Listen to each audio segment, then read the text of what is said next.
Right, thanks, Chris. And we have been invaded, if you don't know behind the scenes, if you follow us on Twitter or on Facebook, you'll know that we've been invaded by peeps. And not the good kind of peeps, like your peeps. Right. The quote-unquote treat, I don't know. You know, it's just kind of fake. That's what I was saying. Chocolate mousse, marshmallow cats. You know, if you're going to send me something, send me real chocolate named Godiva. Then you'll take that. Well, we'll just put that away. We won't give them any free advertising. I know. Well, they love it. They love it. So, books.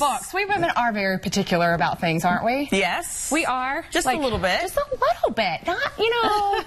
And most of us learn to balance it out. So I brought in some books with some very interesting women characters. This first one, I love this author, mostly because of her first book, which she's from Charlotte.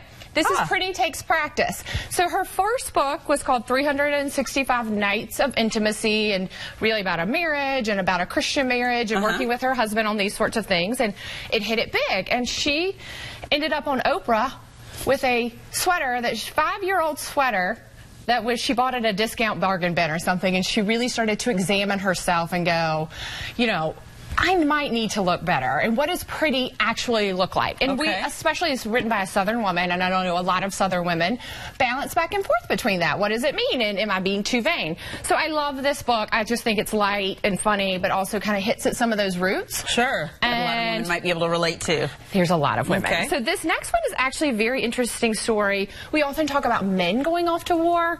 This is a woman that goes off to war and has to leave her 2 daughters behind with her husband, who's a defense attorney, and their marriage is struggling.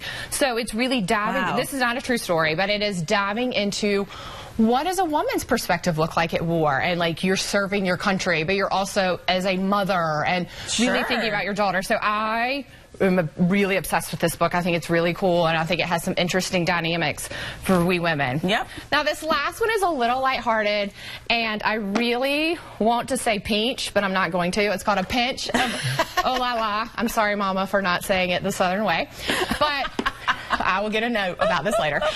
Renee Swindle. Now, she is a woman that loves cakes and loves weddings and loves all these sorts of things, but her own life and her own is not so much into the marriage, and has a lackluster love life. It has a lot of family that kind of morphs into this. So this is much more lighthearted than Homefront, if you will. Some of the other ones. But we as women need different points of view, and we all like different things, and pretty does take practice.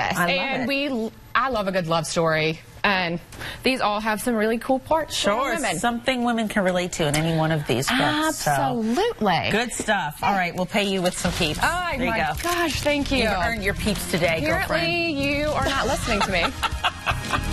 She wants the real Godiva.